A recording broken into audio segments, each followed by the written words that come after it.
morning. Thank you so much for coming. Thank you, Ben, for getting the sound system working. Without Ken Daly, you were lost.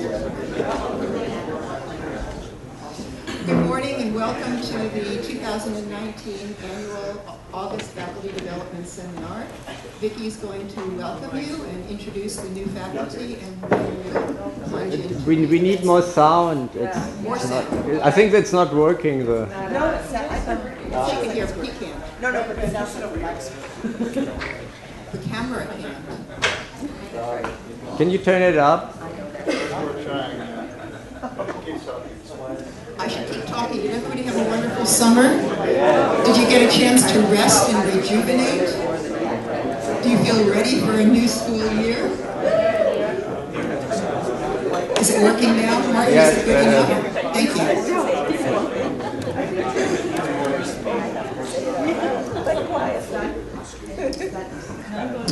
Okay.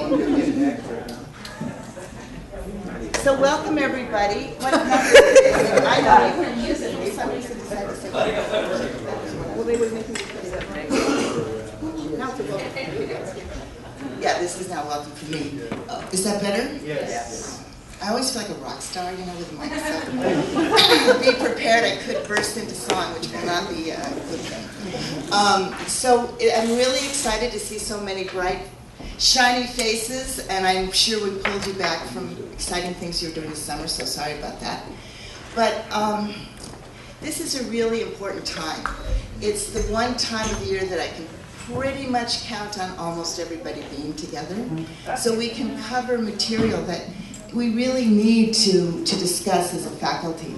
And I think Jane's going to talk a little bit about that idea of what we do during faculty development. But for the first time in my history at MUM, we're going to be having a faculty-only WPA and retreat at the end of this workshop.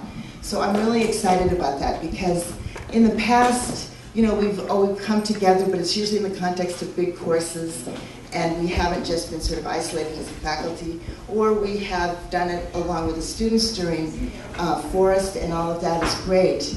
But I think it's time for us to have the opportunity to go deeply into experience and share those experiences and connect those experiences to knowledge and how we share that knowledge with our students. So I think that's going to be a really nice new feature of the course, and this is an example of the brawn of the faculty. We know the brain, but now we have the brawn. So what I'd like to do today before we get started is just to introduce some of our new faculty who have joined us over the summer, or some people from spring. And I think, let's see, where shall I start? I think I'll start with Fred, because he's at this table.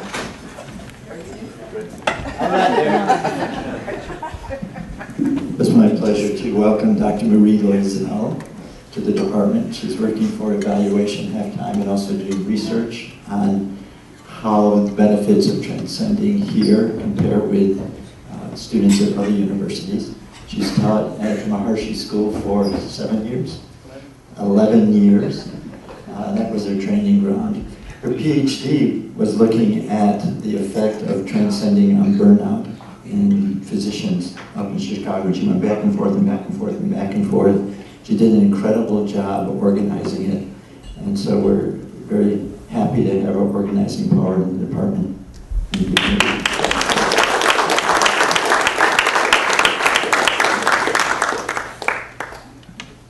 Philip Nicholas, please stand.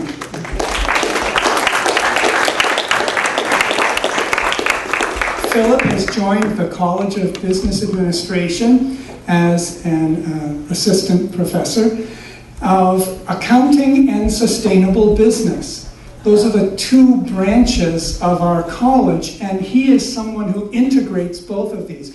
Philip is a CPA with 9 years experience as a CPA, 15 years experience as a financial analyst. But he came to MUM in order to take the MBA in sustainable business because that was his passion. So he finished his MBA with us in June. He is MBA CPA. And now he's working with me in teaching and developing courses for the new Master of Science program in Sustainability, Measurement, and Reporting. And if that's not enough for you to realize how integrative a person Philip is, now I'll tell you how he came to MUM.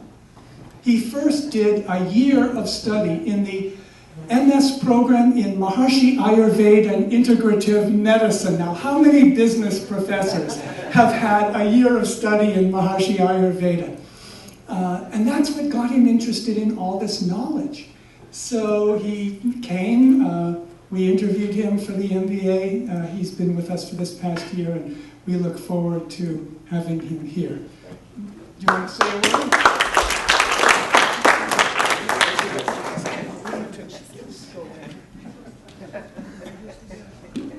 I just want to say it's a pleasure to be here and to be a member of the faculty group over the past 8 months. I've had a fabulous time at the school, meeting all new people and interacting with all the students, getting to know the different faculty members, and really exploring the different courses that the school has to offer. I feel that this year coming up, it's going to be a very special year.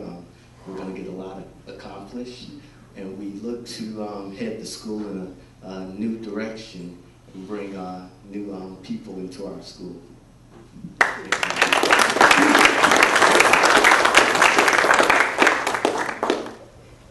Terry, do you want to come up and introduce your new faculty? Or Leah, you guys can decide.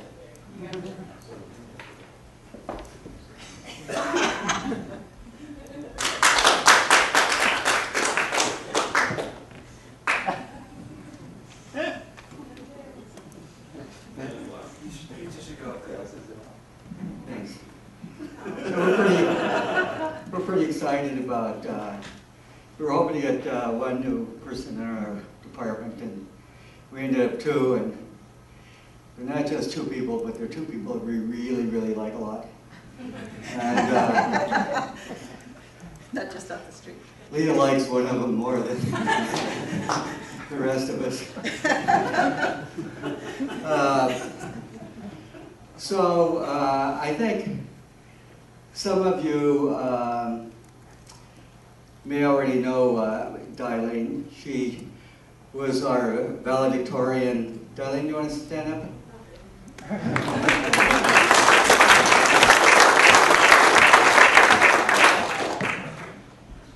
So she was our valedictorian, and she's been just right up there with the 2 or 3 best students that we've ever had in our department. And so she was leaning to go do something else, and so we all got together and started doing some arm twisting. And anyway, so we're going to keep her. One of her many talents is, I mean, she's an absolutely amazing writer.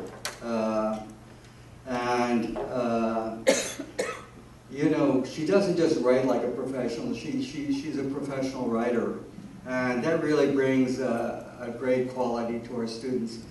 And she's taught with me a couple of times, and she's just fantastic in the classroom. I mean, the students just absolutely love her. I mean, she's always prepared. She always has fascinating things to say, and so she's already ready for this class. I mean, for this challenge.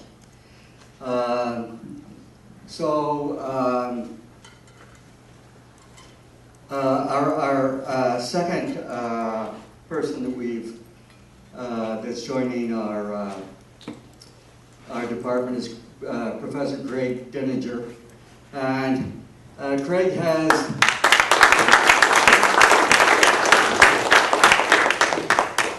Craig is a really warm, a really sort of genuine sort of person, and in the classroom, I mean, people really flock to that kind of honesty. And Craig has an interesting background. He has both a a master's degree as a poet, and he has a PhD as a Jungian psychologist. And so myth has always played a really interesting part in our department, and so we're very excited to see what new direction that Craig is going to take for us. So we're really thrilled about both of these new faculty.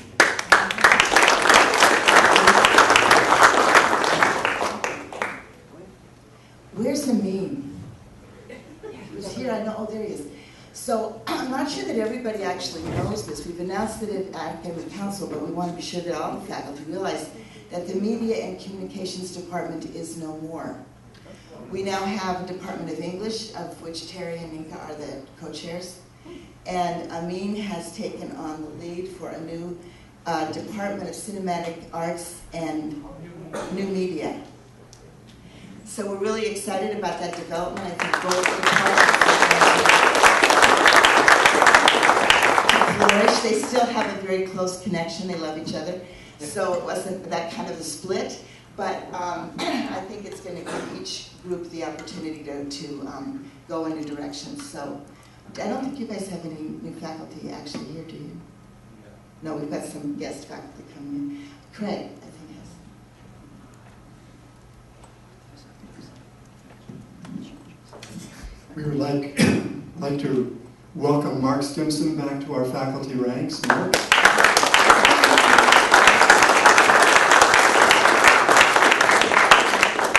This is the new Mark Stimson. In the SL department for a number of years, up until a few years ago, Mark was beloved as a teacher. I believe your nickname among the students was Professor Practical or Doctor of Practicality, something like that. A few months ago, Chris Jones and I had the opportunity to meet with two alumni from SL who had graduated in 2015. We had lunch with them, and just unsolicited, they praised their experience here in that department, but really singled out Mark for special appreciation. The woman said, in Mark's course, with the practical challenges he put in front of us, I could feel my brain functioning changing right before my eyes. And even now, when I look at things, it's in a new way, thanks to the experience that Mark gave us. When Mark was here before, he led our initial analysis of campus sustainability, and that led to us being listed as a Sierra Club Cool School for a few years. He oversaw the installation of, the geothermal system for the women's dome and for the small dorms. In the last few years, he's gotten a master's degree in sustainable living from here, a master's in Maharishi Vedic Science from here, and now he's halfway through a PhD program from a prestigious international organization based in Europe. He's coming back now to teach Global Solutions 2.0 this fall, since Ken Daly is no longer here, and Johan Stimson has other responsibilities, and we're really looking forward to the work that he'll do with that. And I can't hold back from saying that if you take the letters of the name Mark Stimson and rearrange them, they spell Ask Mr. Inmost. So welcome back, Mark. It's great to have you.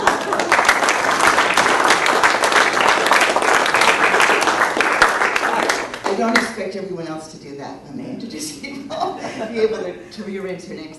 Sam, do you want to?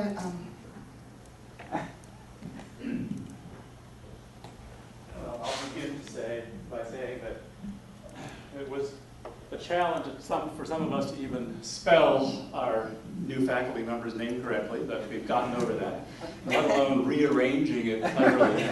I would suspect John Stimson might be behind that. He likes us.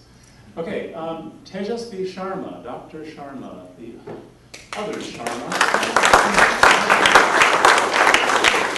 joined us this past year and is a very recent graduate of the University of Iowa with a not quite a hat trick of degrees on one day, but 2 out of 3, not bad.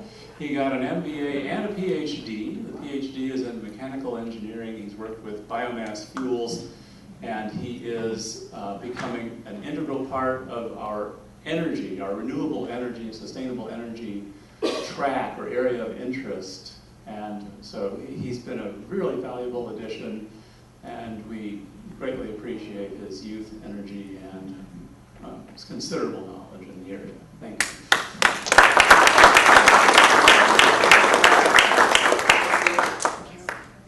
Carolyn, okay, and we have coming, but not yet, another 40 days, Carolyn Akachukwu, who is a PhD in horticulture and the head of her department in the University of Nigeria. She'll be here for a one-year sabbatical leave situation. She's coming here and going to work with our agriculture program, teaching beekeeping, forest management, sort of agroforestry, and an ethnobotany-oriented course. And I think these will be very popular. Great. Welcome, When you see Carolyn, you go, oh, I know who she is. And maybe actually on that note, Paul, would you just tell us about some of the new faculty in your department? The comparable department may not be as well represented here as we know they are, but that's because they're teaching. And they've got, how many courses going on right now? Usually 10. So 10 faculty are in the classroom. There are no. Yeah, Mohammed. Yes, there are. Oh, well, I didn't come. Oh, you didn't come prepared. That's all right. Yeah. We'll do that when they come. And speaking of Candeli, we have a new Candeli, which is not really fair to say. We have. Rearrange the letters of his name. Oh. Dustin, would you stand up?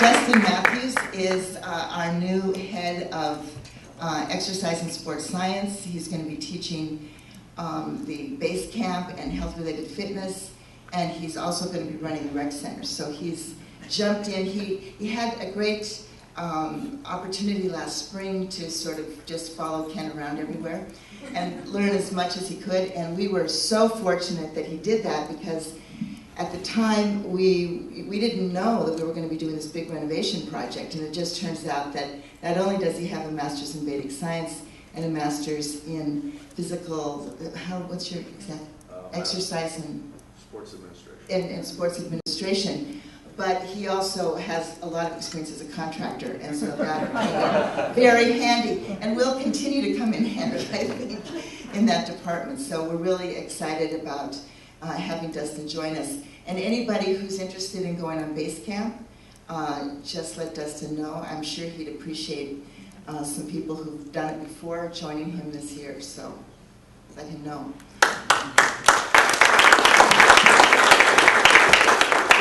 Is there anybody else that I didn't mention, or someone thinks of something?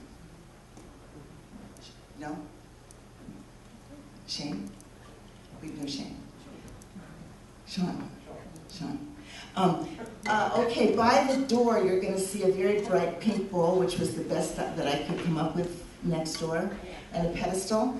So if you have questions or comments that you want to ask us during this time that you didn't have a chance to do, just pop them in there. Jane's going to be going through the syllabus and the schedule.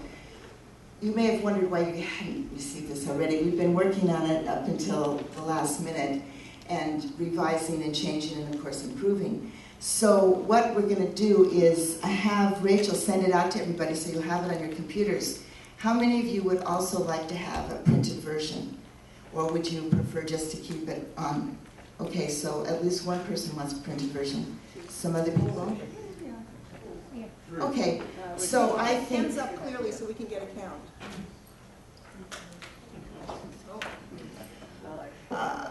Let's do like 30.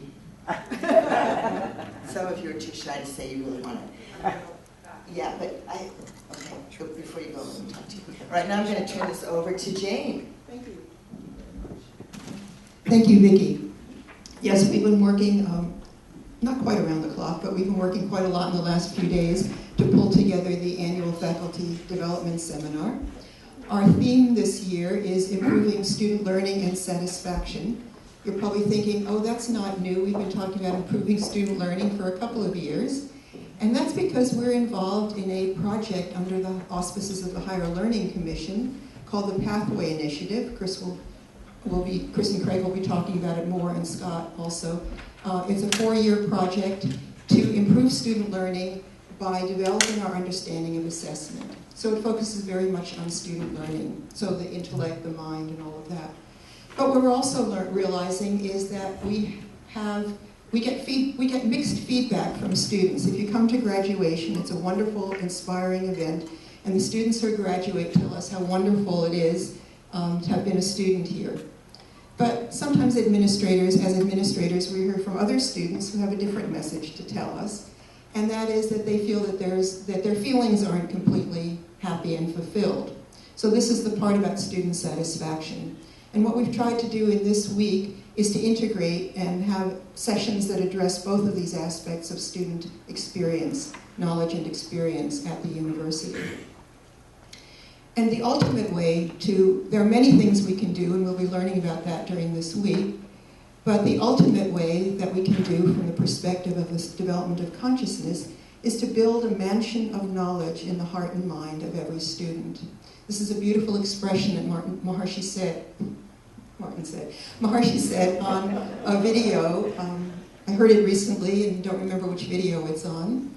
We already know, I think, that pure consciousness is the home of all knowledge. So it's the source of all knowledge, it's the source from where knowledge comes to, it's the source to where knowledge goes in our own awareness.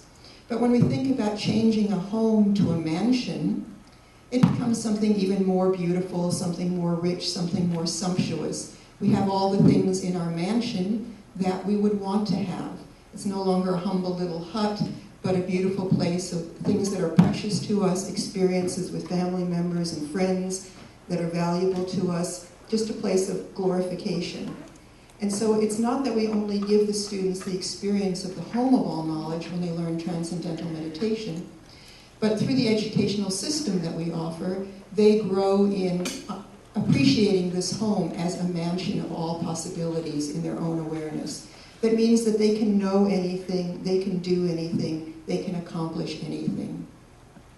And this is our role as faculty, to help give them the tools and the experience that will help them have this overarching experience. So what we're doing in this week is just touching upon a couple of different areas that would help build a mansion of knowledge in the heart and mind of every student. We'll come back to the table of contents if I don't forget. We have a long quote, fairly long quote from Maharishi, and I'd like to invite someone else to come up and read it. Do I have a volunteer? You can come and read it from the screen while everybody else listens along, and then after that we'll take some appealing points. Deborah? If you want to just do part of it, we can have somebody else. It is obvious that education has been facing problems for decades, even centuries. Education has not been satisfactory. Something more has always been needed.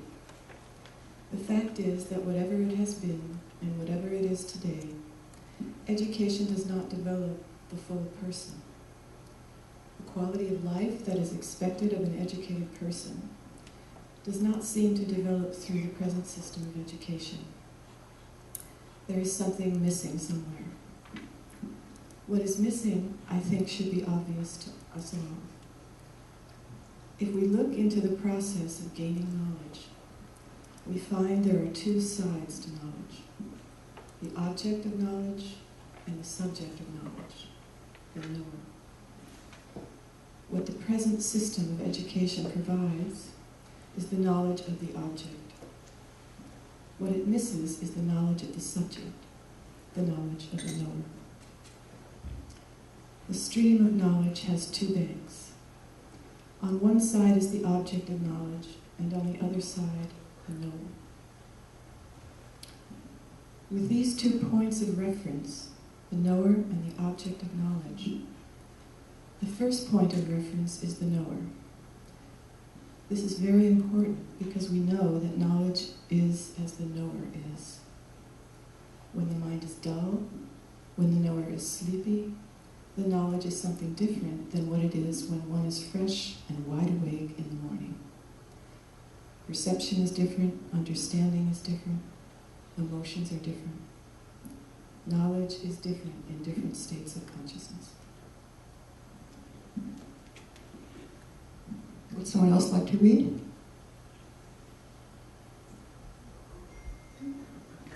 Anil? Just read from here. We could. The stream of, right from there. No, sorry. It is very clear. We know from our experience. No. Yeah. It is very clear. Sorry. Oh, yeah. Oh, the stream It's now. very clear to us where to read from.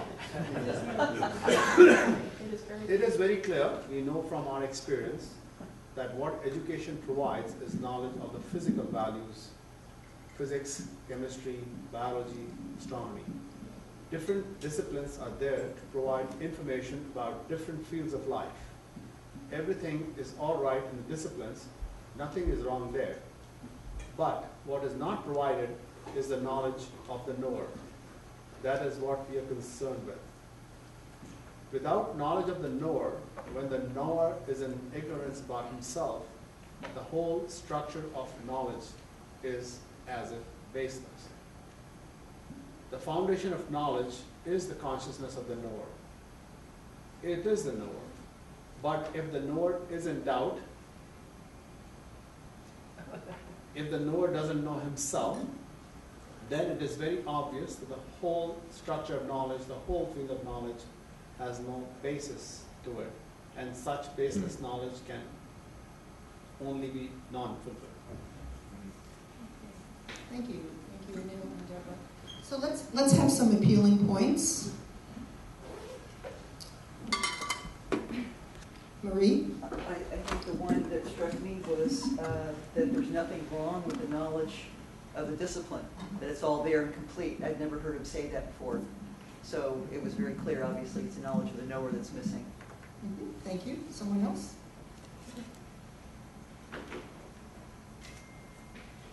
Deborah? If the knower doesn't know himself, then the whole structure of knowledge, the whole field of knowledge has no basis. Thank you. Can everybody hear? No. Who's on it? If the knower is in doubt, then the knowledge has no basis to it. Okay, thank you.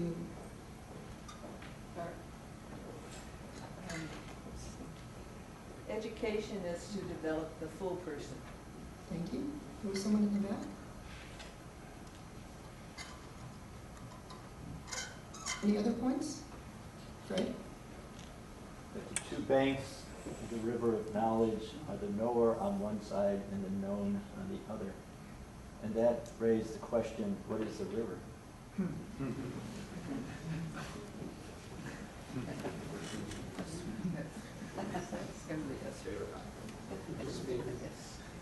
So this talk is from 1973, from before Maharshi was talking about knowledge in terms of three aspects. He's focusing in this talk on the subject and the object of knowledge, as being the two banks, the subject, the knower, and the object being the chandas, the known. And so the field of education, or the field of knowledge, flows in between the two. Anybody else like to add any comments? Okay. Good. Yes, Fred. On one level, if it's a process, it would be going back and forth. And it is, I think as this is bringing out, is what's flowing is that fullness. Okay. And so, I was just going to say, analogies can be imperfect sometimes. Okay. Anybody else like to comment on Fred's question? It could be the flow of experience. Did you stand up so everybody can hear you? It could be the flow of experience. Experience is an objective value. The process of knowing. Speak up. I just said experience is kind of the objective value. Not really. No. I don't agree with that. That's what Maharshi has indicated. I don't agree with that's what he said either. I think he said it's all valid, that we have experience of the absolute and we have experience of the relative. And they're both equally valid. Maybe one is more succinct or farther down so that they're not down, but it's stronger because it comes us from a more basic level of our existence, but I don't think it's any less. Philip? Stand up. Yes. So you can be heard. Well, the knower is referring to the individual. So is it that in between the knower and what's known is pure consciousness, which is the source? Nice.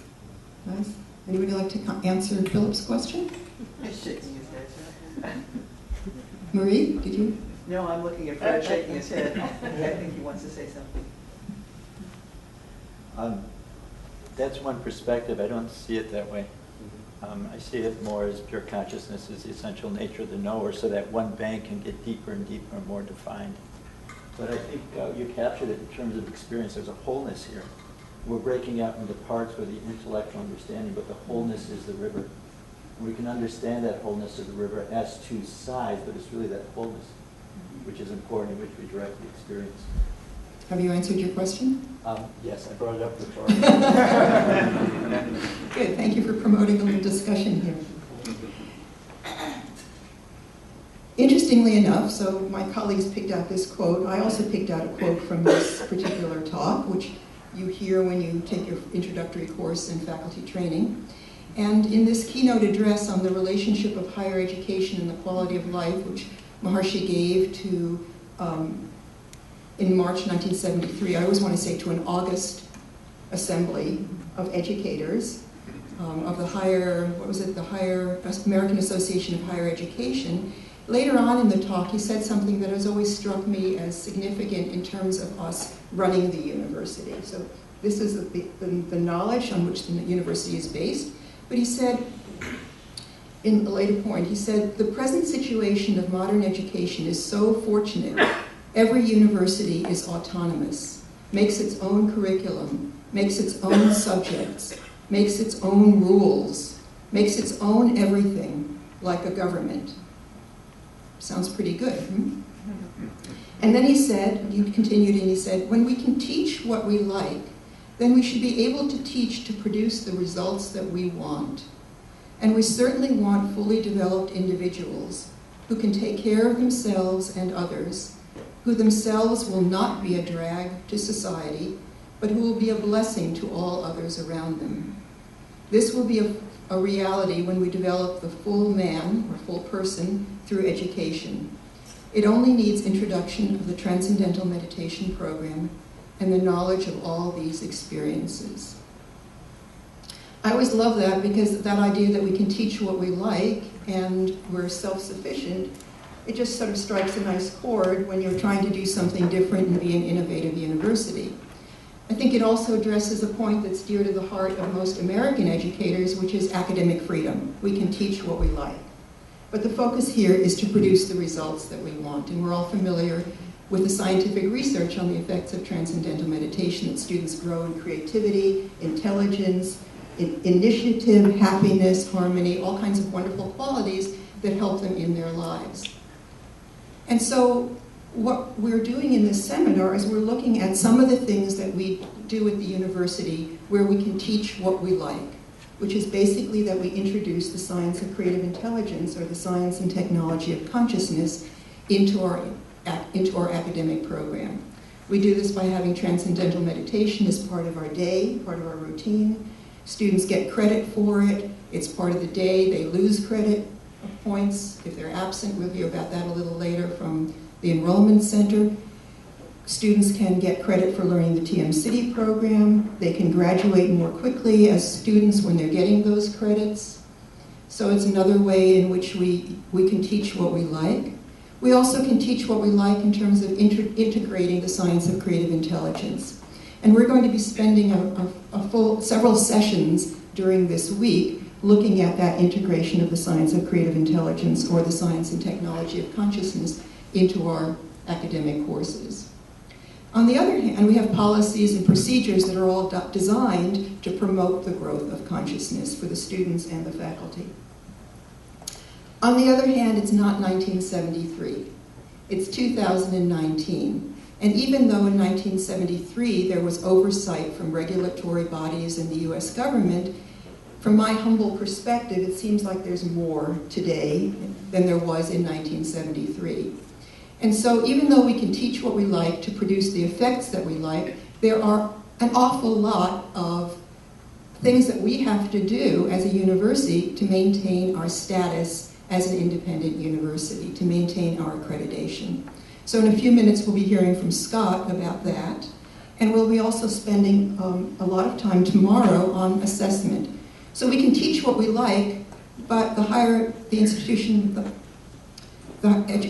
Learning Commission requires that we assess how effective we are in teaching what we like to teach. How well do students learn that? And so the assessment team under the leadership of Chris Jones has been working for 4 years to develop a program and skills and knowledge and data, and we'll be looking at that particularly tomorrow. Then, I had more things in my mind. What were they? Anyway, so, oh yes, and then we have all kinds of regulations about student life and the student area and what we can and cannot do, and Rod will be introducing some of those to us during this week, and some ideas about how to help our students who need additional help. So this is, the idea here is that we're trying to support student learning, support student satisfaction by teaching what we like, but also by satisfying this other stakeholder, the Higher Learning Commission, and other stakeholders who look at us from the outside and want to know that we are a strong and viable university. So to look at the course overview chart, which is also on the wall, I'm sorry, it's so tiny.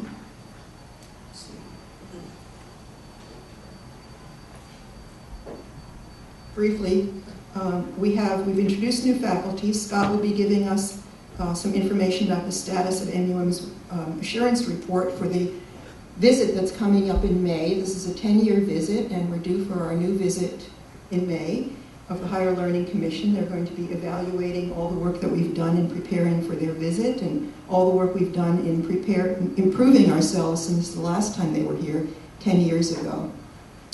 And Scott will tell us more about that. And then we are expecting a visit from the Enrollment Center on attendance policies, procedures, and CAMs. An ever-flowing process. Then this afternoon, yes, is there a question? David? Do we each have a copy of the course overview chart? I think it was sent out. Everybody should have a copy on their computer of the course overview chart, and in a few minutes, you'll be getting the whole syllabus on your computers, and maybe by after lunch, we'll get the printed version. Then in the afternoon, we'll start our discussion of SCI or STC in the curriculum. We'll start with some definitions. Why do we have all these different terms? I think Chris is going to be doing that.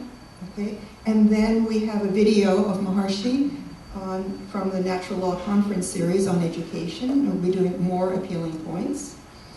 Then Craig will speak about SCI and STC, why we use them in our teaching, and organize us into an appreciative inquiry workshop. And then, as time allows, we're going to look at a handout that we created some years ago as faculty, different ways of using consciousness-based education, or SCI, in the classroom. Then tomorrow we're focusing on the Pathway Initiative, our assessment project, our student learning program. And we've been working very diligently with a lot of support from our new faculty member, Ben McClendon, to improve our writing. And we're going to be looking at the data of the assessment team. They collected the senior projects from all of your different programs, analyzed them in June, and Ben and Isabel will be leading us through a review of the results and the findings and some suggestions for improvement. And the afternoon we'll do the same thing for critical thinking, which is an initiative we've been working on for more years under the leadership of Chris and Isabel Matskin. And we'll end with recommendations for improvement, how we can improve student learning in these two areas going forward into this new school year. On Wednesday and Thursday morning, we'll be starting our Faculty Senate presentations. This is a tradition that we haven't done for many years, 18 or 19 years, and we're excited that it's starting up again, and we thank the Management Department and the Maharshi Vedic Science Departments for being the leaders. We'll be hearing from Rod Eason on his Faculty Senate presentation on Wednesday morning. And then, and before that, Vicki will explain in more detail why we're doing this, and we'll go over the process. Everyone who hasn't done a Faculty Senate presentation in the past will be asked to do this at some point in the coming year. I don't think we'll get them all done in 1 year. So I'll be in touch with all the department chairs to organize a schedule. And if you've done it in the past, it means you've been here a long time. So don't be scared if you've never heard of this before, because you've only been here a few years. And then in the afternoon, we continue with SCI and STC in our curriculum. We'll be hearing a talk from Fred Travis on how brain functioning illuminates Maharshi's 5 fundamentals of education. In the afternoon, we'll be looking at our holistic thinking essential learning outcome, which is the next essential learning outcome after writing and critical thinking that we've been working on. The idea here basically is helping students connect the parts of knowledge with the wholeness of knowledge and the self. Then on Thursday morning, we have the second of the 2 Faculty Senate presentations. David Wiseman will be speaking on a topic dear to his heart, and we'll go through the same process that we went through on Wednesday, unless we figure out we can improve it, for approving David's presentation. And then we'll be hearing from Student Life about a number of issues and how we can help students and how to attend to specific issues that might come up in the classroom. And then in the afternoon, we have a workshop with a typo. We have a student satisfaction workshop. And, a little short. and Ben is going to be leading us in something that's very innovative for us, creating an inclusive classroom for LGBTQ+. I suppose the plus means everybody else? Or I'm not sure what the plus means. You'll find out. Oh, we'll find out on Thursday. Yeah. He's keeping us in suspense. That will be most of Thursday afternoon. And then we always end with announcements, because everybody always has announcements to share for everyone. In terms of homework, and then I'll talk about the retreat in WPA. In terms of homework, when you get your handouts, you will see that you have homework tonight. There are 2 senior writing projects in your packet. They are marked, and you are asked to read them. You'll see the attachments. One is called Tuttle, and the other is called Brahmi. And then I think Ben is going to be providing us some readings on Wednesday. Is that correct? Yes. Yes, which we will have to read in time for Thursday. Just one. And then on Thursday evening begins our retreat and WPA orientation. We'll have information about where those meetings are later in the week. And we hope that everyone takes advantage of this wonderful opportunity for rest and rejuvenation on a special retreat. The retreat will be led by Vicki and Scott Herriott, and the WPA, does it have a course leader? We're all going to be together. The meetings will all be together. Okay, wonderful. I just want to give you an overview of what's in the course materials, and then we'll hand off to Scott, okay? So Monday afternoon, we have 2 pages where we have the wholeness and the objective of each of these sessions that I've briefly touched on. Attachment 0 is non-attached, or it's the basis. It's the basis, is the assurance argument and evidence filing from the Higher Learning Commission. Vicki gave a presentation with PowerPoints on this in May, but if you weren't there, or if you want to review, it's all here in text format. These are the criteria that we're being held accountable for from the Higher Learning Commission when they come in May. Scott may say more about it so it's all there. 5 pages. I'm sorry, I don't know a faster way to scroll.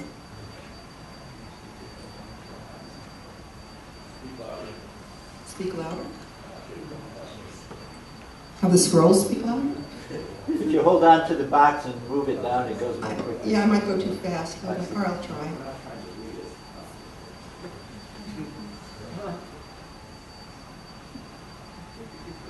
Okay, attachment 1.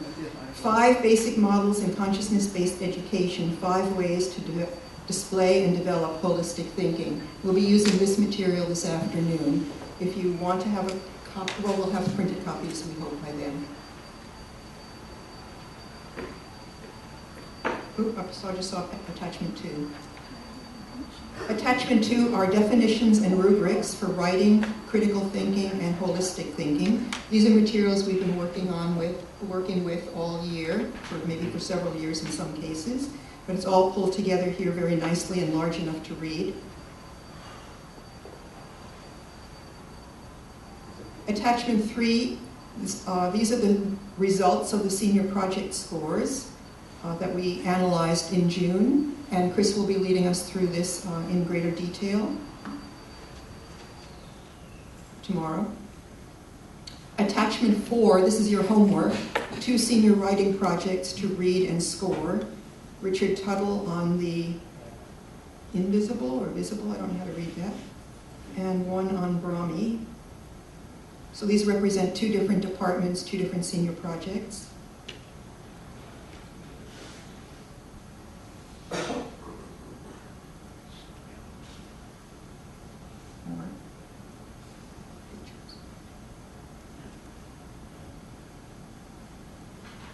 Attachment 5, some tips for writing feedback and peer review. Also, I think for tomorrow. Attachment 6, here are some guidelines for the Faculty Senate presentations. The speakers know these already, but those of you who have this in the future may want to take a look. And then we created a rubric for Faculty Senate presentations. It's there. And then finally, attachment 7 are the updated essential classroom policies that we've had every year, and there are some small changes in this. So I don't think we'll be going over this as a session, but it's there in case you have any questions, and particularly for the new faculty, any of the most essential points and any of the changes in policies. Are there any questions in general? Yes, Fred, and are you going to answer your own question? No.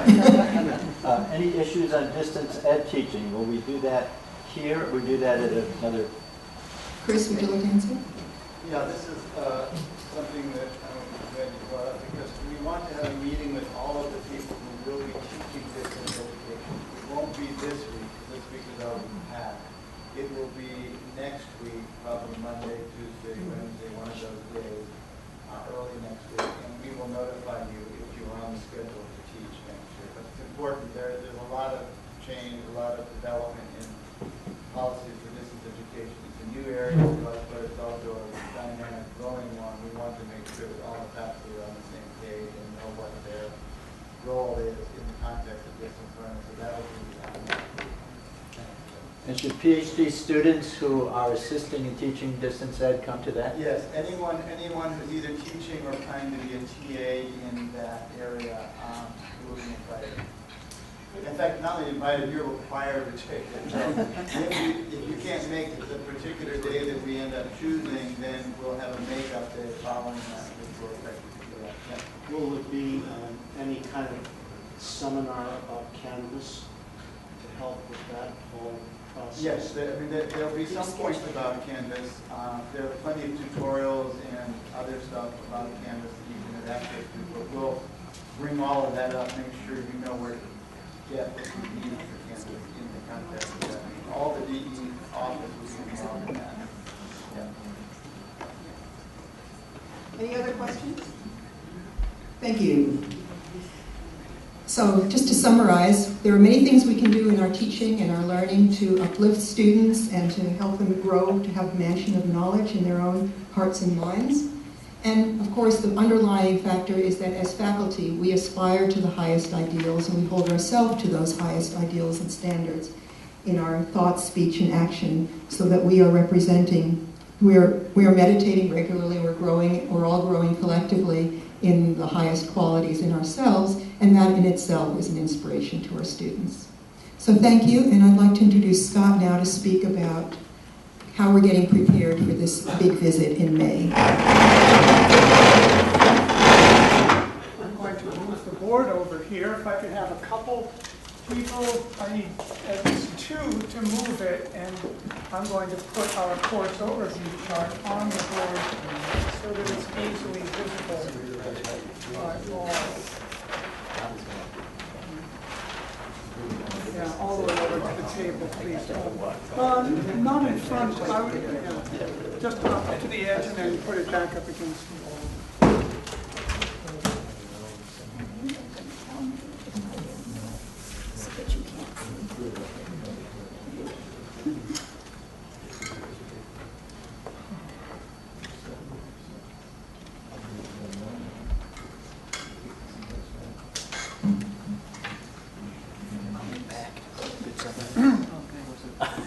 So what I'd like to do in these 15, 20 minutes is to review for you what the faculty need to do to prepare for our visit of the Higher Learning Commission. A little background on this. It's a visit that comes about every 10 years. So we had one in 2009, we had one in around 2000, we had one in 1990. And earlier ones before then. 1980 we got our accreditation. They only gave us 5 years, but then from 1990 onwards, here we are in 2020, coming up, it's a major thing that happens about every 10 years. Let me review the key elements of the accreditation visit. In the past, we have written a self-study. We do a self-examination of the institution in order to show that we are meeting the criteria of accreditation. So let me tell you what these criteria are. The first criteria is one of mission.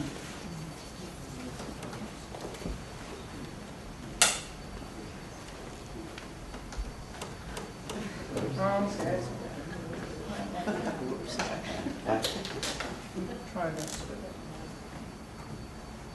Mission. Does the institution have a clear sense of who it is? What type of students you're serving? The mission. The second is integrity.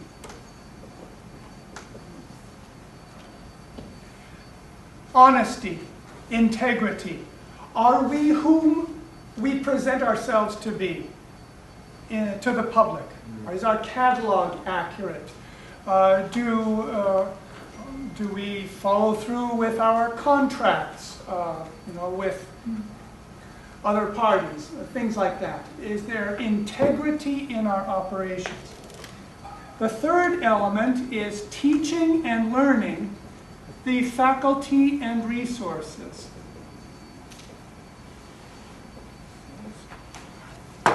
And the fourth is teaching and learning, evaluation and improvement.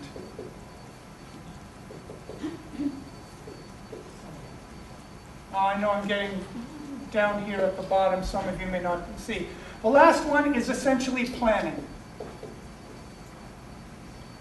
So, faculty, mission and such. Faculty have a role to play in contemplating general shifts of the mission and so on. It's the trustees who define the mission in consultation with other constituencies, such as the faculty. But that's not what your main job is going to be over the next 8 months. Mission is the big picture, trustees, the president, and so forth. Integrity. Well, Rod Eason's making sure that our website presents accurately to the world characteristics of the university. Our website, our advertising, the promises that we make to students, and so forth. That's not going to be your responsibility.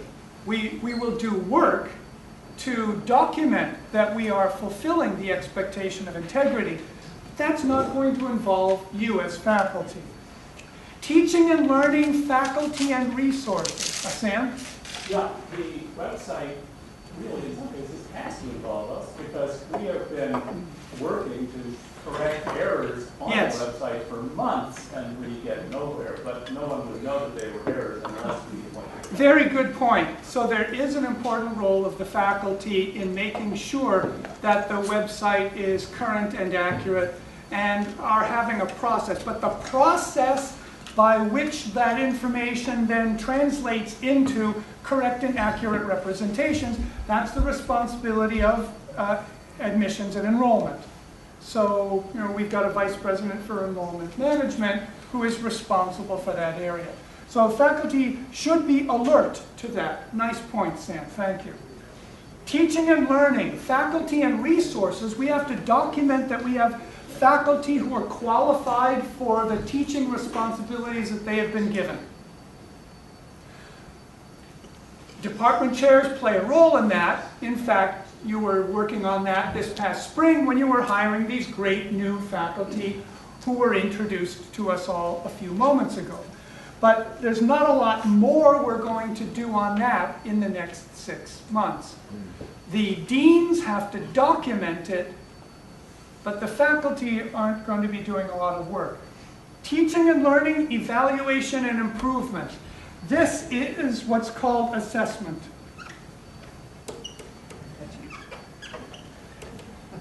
And that I'm going to focus on for 10 minutes because that is the big deal that all of the faculty need to really understand and be able to answer questions intelligently of the visiting team when they come in May.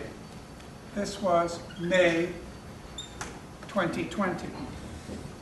There's a fifth criteria, which is planning. Strategic planning and institutional effectiveness. Beyond just the teaching function of the university, but all of the other administrative functions. Do we track our effectiveness, monitor our effectiveness, find ways to improve our effectiveness? Faculty aren't so much involved in that. That's really, it's the assessment idea carried forward into the administration. So let me talk about the assessment paradigm for a moment. Start off, how many of you, if an HLC visitor were to ask you to explain the assessment paradigm, how many of you could confidently answer that question in an interview? Okay, so it's good that we're going over this. Tomorrow when we talk about the HLC project that we've had, we'll be going more deeply into it. I'd like to give you the 10-minute version of it here so that you understand the key ideas of what is a fairly simple process. It's at the level of each degree program.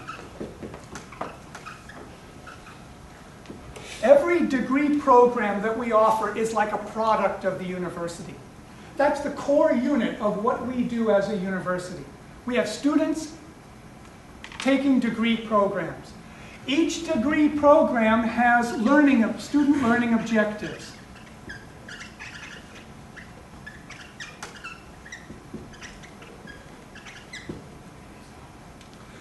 What do we want students to accomplish at the end of the program?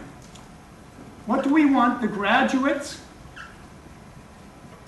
to know, be able to do, and so on?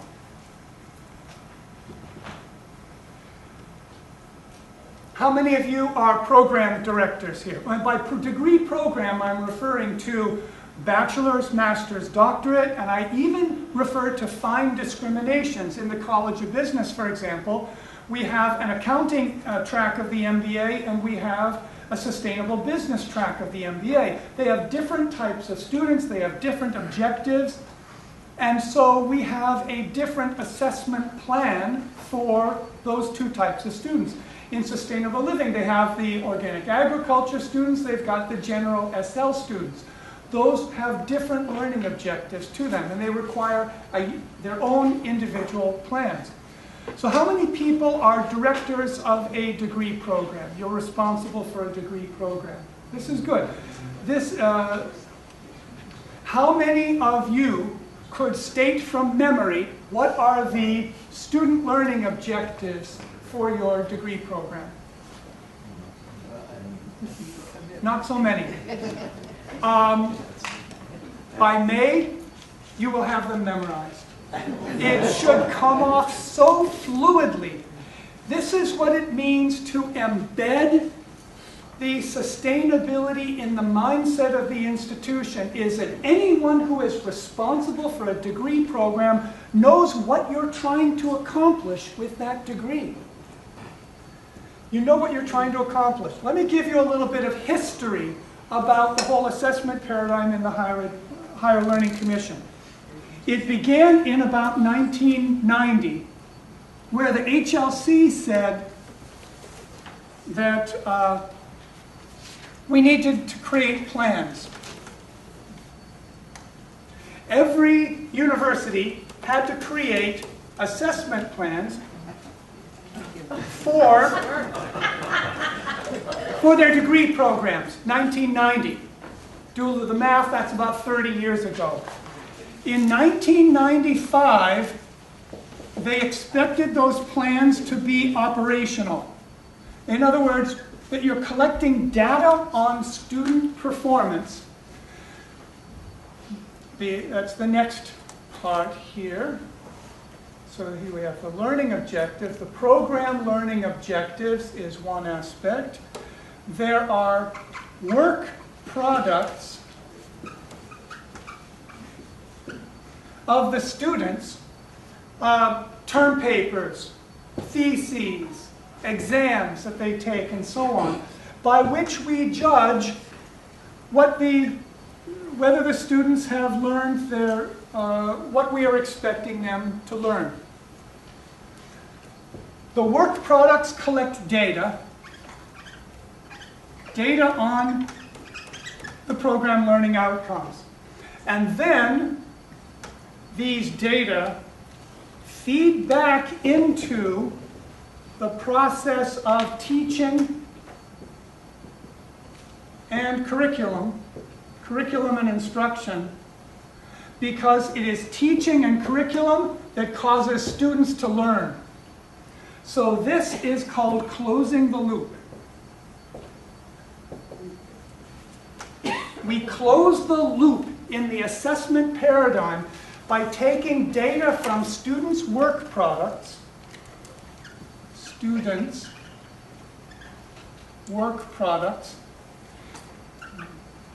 So there may be several of these, as I said, an examination, an internship report, a thesis project, associated with what students at the end of their program are able to demonstrate as learning. We use that data to feed back and say, what can we do to change our teaching practices or change our curriculum so that these different objectives can be more effectively achieved? How many objectives are there for a program? It's variable, it's open to interpretation.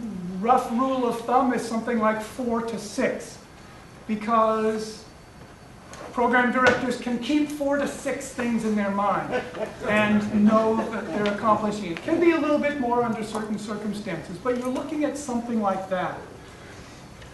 How many work products are evaluated? Well, it depends on the particular situation, but many of our degree programs have some type of capstone project. A senior thesis project in business, it's an entrepreneurship plan, a business plan. Students might create a portfolio of media and communications projects, things like that.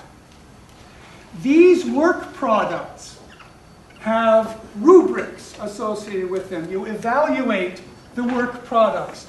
And the rubrics are designed to target back to one or more of these specific learning objectives, so that by reading a student's thesis or their internship report or their score on a national exam or something, we can see back to which of the objectives we are doing well on and not so well on, and by implication, how we must change our teaching and curriculum to feed better into these objectives. That's the assessment paradigm. Program learning outcomes defined as end-of-program outcomes that we want our students to achieve. Work products that give us specific feedback to our objectives. The collection of the work products have to fully cover all of our objectives, and ideally, each of the objectives can be assessed by a couple of the work products. Triangulation would mean, what, 3? But hopefully more than just 1. That's the paradigm. So you as program directors, now let me come back here to the HLC's expectations. In 1990, we had to have plans ready. In 1995, we had to be producing data. In the year 2000, when the HLC came to visit, we had very little of that. And so they gave us a slap on the wrist and said, you have to send us a report in 2 years explaining what you have done to create program assessment plans and to begin to collect data. And so we sent in a report. In 2009, the team found that we still had not been doing much with assessment. But that wasn't just 5 years after we were supposed to be doing it. That was 15 years after we were supposed to be doing it. So they gave us a harder slap on the wrist. They said, we're going to send a team to visit your campus 2 years from now and make sure that you are doing this properly. 2020, and the reason that we chose to make assessment the theme of our project, our 4-year project for the Higher Learning Commission, was that we still had not been doing much with assessment. There were exceptions around the campus. The College of Business has its own accreditation through a separate business accrediting body. Same paradigm, but they had been requiring those reports annually from the College of Business. So there's a 10-year history of exactly this paradigm functioning in the College of Business, but the other departments were not doing it. So I think the mentor for our assessment project described MUM as being in the early stages. Jane, what was the phrase? What did she say? She said, you're in the beginning. That was the spirit of it. The spirit of it was, you guys are pretty much starting. But let me tell you, and I'm speaking to the faculty here, we're now 25 years out from when we had to be producing data. It's not just going to be 2 slaps on the wrist if we aren't doing it right by May. It could be much more serious. The teeth get bigger and bigger the longer time goes on, and when all other universities are doing it and we're not, it makes for a very poor showing. So every degree program in our university has to have a plan, which is the learning objectives and the work products that will be evaluated, including rubrics and such, and has to be putting that plan into function, collecting data. I'm talking about collecting June data. June data. So if some departments have not got their assessment plans really functioning, we may have to do something that looks back, sees what you have in the way of students, thesis projects, students, end of program projects and such. And we do what we can to collect data against the objectives of the program. So over the next, in the next few weeks, I would like to just make sure that every program director has a written assessment plan that you could hand to the visitors, that you are collecting data from the work products, that those data feed back to the individual measures that you've got, and that come the October budget review, your assessment report from the June data is being used in the October budget review by the trustees to allocate money in directions that are needed to improve our teaching and learning. That's closing the loop. That's the feedback cycle. So what does it mean? That you program directors, you've got the month of August and September to have the whole thing done and functioning. And you can tell from my tone of voice, I am impatient. and that I'm extremely, extremely concerned. Let me tell you, I want to illustrate, I can take 5 more minutes here, or give Rod your time. I want to, so that people understand this in a very practical way, let me explain what I've spent a few weeks of this summer doing with the computer science department. And you can see, because it came out really, really nicely when I was working with Paul and with Clyde mostly, and Greg Guthrie, with Sherry Shomier, and others in the department. In computer science,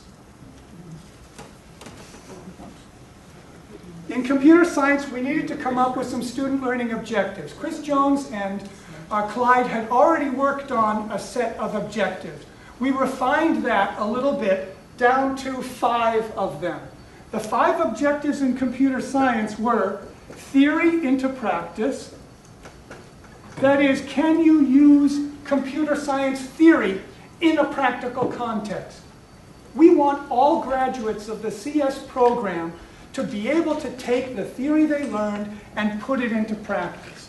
The other thing, another would be contemporary tools and techniques. Are they getting the most up-to-date tools? Are they at the cutting edge of knowledge? That's an objective for the program. By the end of the program, students should be capable of working at the cutting edge of their field. Now, these 2 objectives are about computer science knowledge. There are 3 other objectives that are related and supportive of that, or that relate to the part of computer science in the bigger university. One would be a knowledge about American business culture. Will they be able to get a job? Can they handle a job interview? Now, we don't spend a lot of time teaching toward that. There's a 2-week course at the end of the 8 months on campus. Students learn about American business culture. They learn how to shake hands, how to conduct themselves in an interview, how to dress, how to speak, some of those things like that. Also about ethics, like, what can you put or not put on your resume? What's the consequence of saying you had 4 years experience when you really only had 2 years experience? Things like that, American business ethics around honesty and such. So while there's not a lot of teaching on it, I would say, the vast majority of the instruction is around 2 objectives. American business culture was important enough that it warranted its own. Another one was the desire that students, graduates, would be able to advance in their careers. A programmer becomes a lead programmer and becomes a team leader, something like that, some progression. That kind of progression in your field depends on knowing how to work in a team, knowing how to lead others.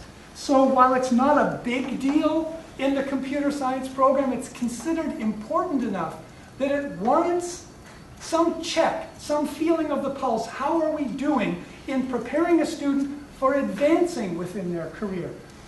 The final objective is development of consciousness, and that relates to the fact that this is Maharishi University of Management. We do want to understand whether students after 2 years in the computer science program are developing their consciousness. Is there evidence of developing consciousness? So, 5 objectives. What kind of work products do they have in computer science? Well, there are a couple courses which are integrative in nature. An algorithms course, what's it called, data architecture? Software engineering. Well, it's the architecture course was picked out. So a couple courses that are integrative where you could really tap into how well does the student apply theory to practice or use contemporary tools. So a couple courses. The mock job interviews that students do at the end of their 8 months when they are taking their career strategies class, they actually do a mock job interview as if they were interviewing at Google with someone from town, some software developer or someone like that, not known and familiar to the students. Because whereas these courses map onto the theory and practice and contemporary tools, the mock job interview maps onto the American business culture objective. And so we can see, how well are they picking up those skills and understanding how to get a job. But how do you measure something like teamwork or development of consciousness? For that, we look to the practicum reports. Students in computer science have for a long time been writing a 1,000-word, 2-page report every 3 months about their practicum, largely focused on theory into practice. How are you using your courses from computer science in practice? We realized that if we add a few flavor the practicum reports around the objectives of the program, we could ask them to comment about their experiences with American business culture. Weird things that happened to them in the job they found confusing, how they sorted it out. Teamwork, good and bad teamwork that they observe, either as a member of a team looking at the leader doing well or poorly, or working with others. And development of consciousness too. Interesting thought. We'll share around the idea of how we're measuring development of consciousness attributes in that course, but some good ideas came out about that.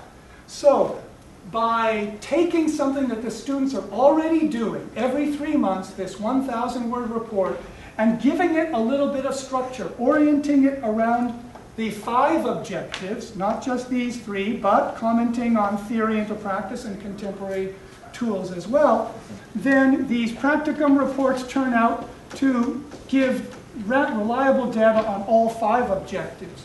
So what you've got is all 5 objectives being covered, and some of these are covered in multiple ways. And then, with these data being taken on about a 6-month interval, we can pull the data together in a report, which is a short report, 2-3 pages, can summarize everything we need to know, that then feeds back into how are we doing. Do we need to do more to strengthen theory into practice or contemporary tools? Is there anything about American business culture that maybe they needed to know but weren't getting in the career strategies class, etc., like that? That's the paradigm that we're working with. And I'd like every program director to think, are you ready? Do you have this already?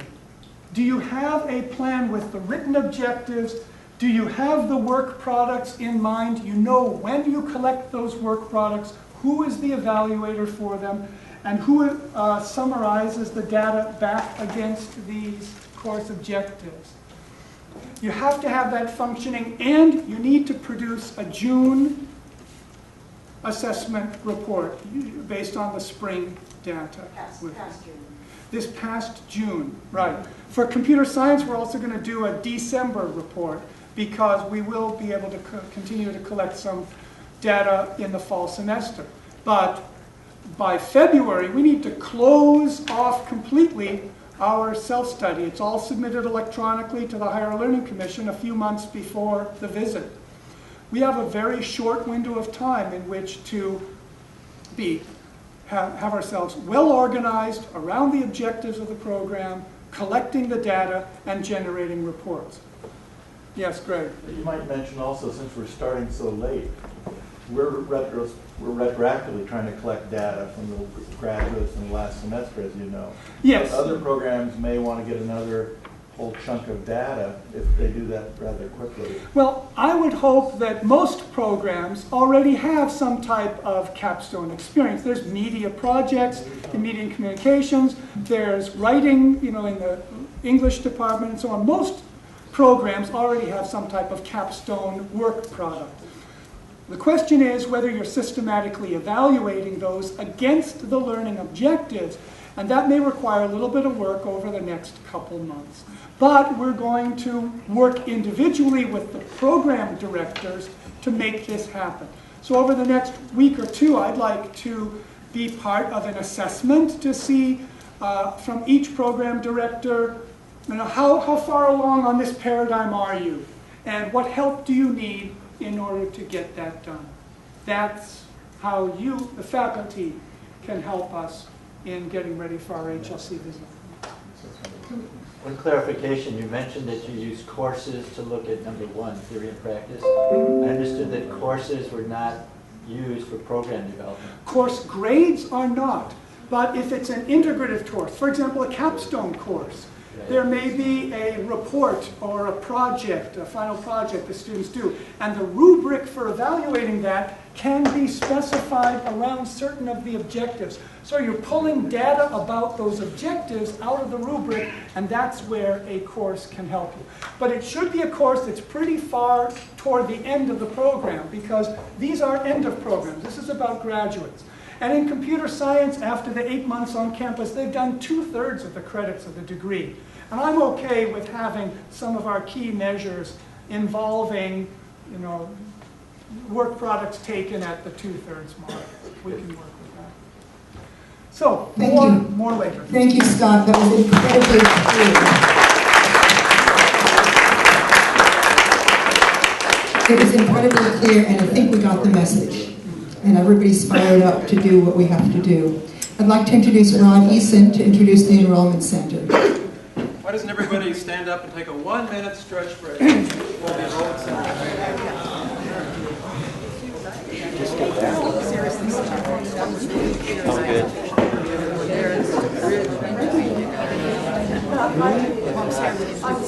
Oh, no.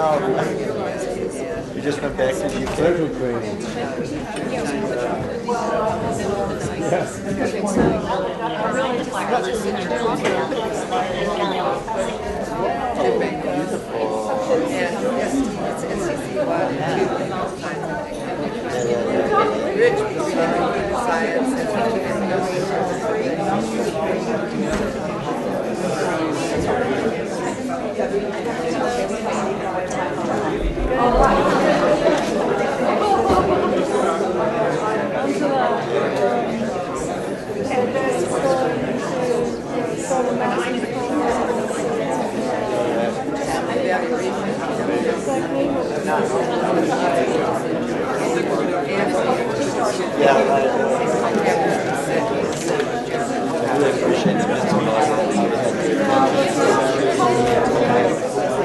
Okay, please be seated and we'll continue on.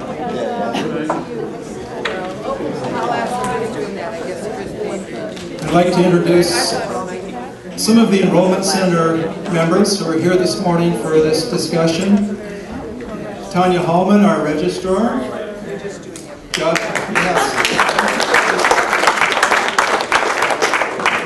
Joshua Kaplan, the data manager in the Office of the Registrar. Celine Osbudak is the Associate Dean of Enrollment and Student Affairs. And Dan Waz is the Director of Financial Aid. So in 2 weeks, we'll start our fall semester and the start of our 1920 academic year. And we'll be welcoming about 260 new students in standard on-campus and online programs. That will give us a total enrollment picture in those programs of about 760, which will be about 200 more than we had at this time last year. In addition, we have about 100 and, Greg, what's our current projection for Compro for the fall intake? We're at 136 right now, and probably go up to about 140 and then fall back down to 138, 135. Okay. Just as you'd expect from a computer science nerd. Okay, thank you. So this will be our first major entry under our new CAMS enrollment management system. So the students will be actually registering online for all of their courses. They will, however, come into the Enrollment Center next week during their orientation week to meet the team in the Enrollment Center and also to allow us to check just to make sure that everything went smoothly as it should in the new online enrollment system. And then from there, students will begin their programs. We know that we allow students a couple of days in their first start of a new course to sort of test the water, so they can decide within the first day and a half whether they want to be in that class or if they'd like to drop that class and add another one. So it'll be by Tuesday afternoon or Wednesday morning that we'll have a complete and accurate picture of enrollment for that course. And that's every course, not just the first course, but every course here on campus is this way. And so students will need an admit to class slip. I'm telling you all that you guys know this, but there are some new faculty in the room as well, but these are some good reminders that if somebody's not on your initial roster, they should bring an admit to class slip to class in order for you to verify, and for them to verify with the Enrollment Center that they've now been registered for that class, and then you also can add them to your list. So by Wednesday morning, we should have a really accurate, complete picture of all the students who are registered for every class. After that, a student can withdraw from a class any time in the first week. In fact, up until Monday at 4 p.m. of the second Monday of the class, they can withdraw from that class for any reason. But they can do that only one time per semester. Okay? And to do that, they need to go to the Enrollment Center, they fill out a form, they have to get signatures from the professor whose course they were in, even for only a few days, from their academic advisor, so they can have a discussion with that person about the implications of that withdrawal and what that might mean for their progress towards completion. And if they live on campus, they'll need to meet with somebody in the student life team so that they can discuss their plan for constructive engagement during that month of time, however many weeks it might be, that they're going to be on campus but not in class. Okay? After that second Monday, that's where things start to get a little bit more complicated in terms of how we track the students and their continuing participation in the courses that they're signed up for. And we've had situations where students stop attending for whatever reason, and the Enrollment Center doesn't know about it for some time, and that creates some problems for us. It also creates some problems for our accountability to the federal government. Scott was just talking about our accountability and all the things that we have to do for the Higher Learning Commission.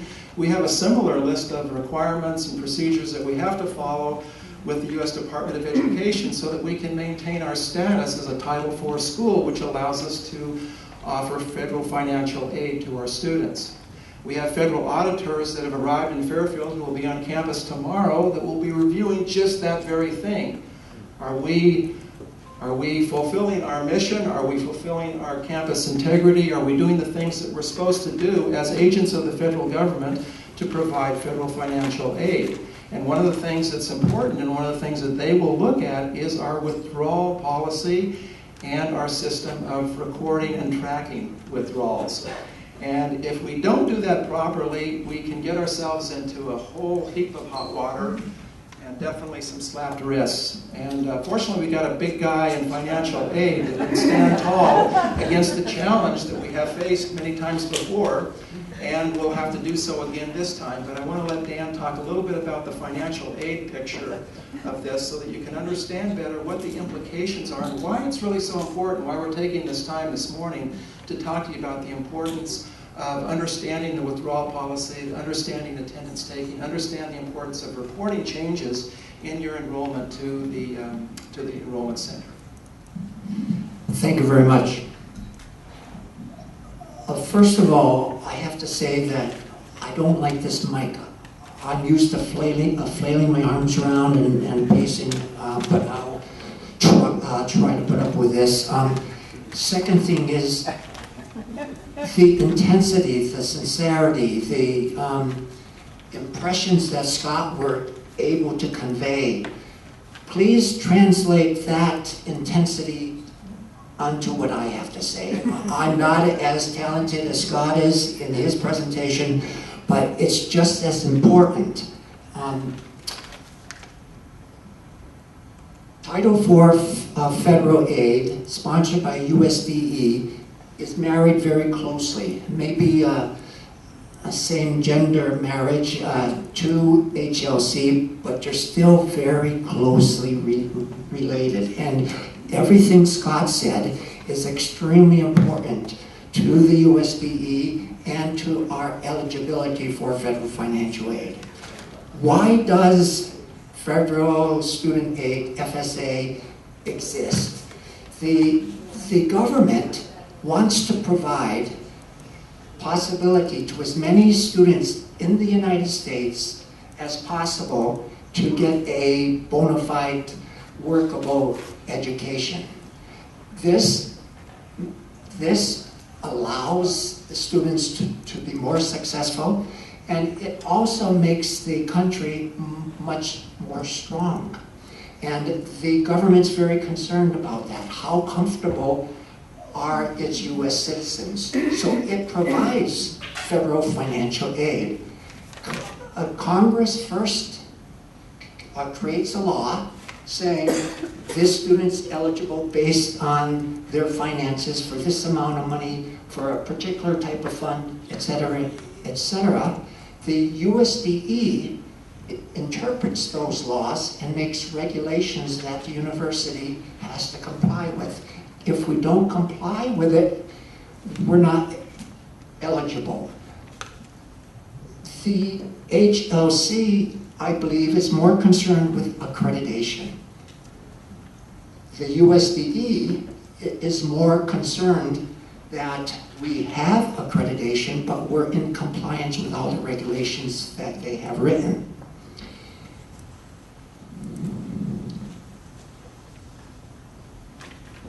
One of the most important things that the USDE does is they require that university hires private auditors to audit us on a regular basis. They're, as Herriott mentioned, they're coming starting tomorrow. They audit everything from withdrawals, attendance taking, participation, the way we award, to make sure all that's in compliance. They also check to make sure that our school year, our calendar year, is specific to their standard term academic calendar year.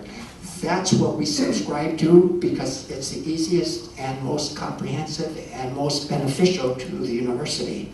When we change the calendar or try to add more classes or have classes during winter break or spring break, it creates problems.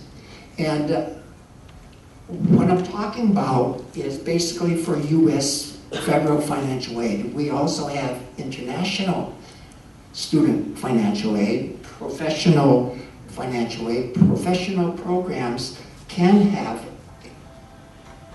a skewed calendar year.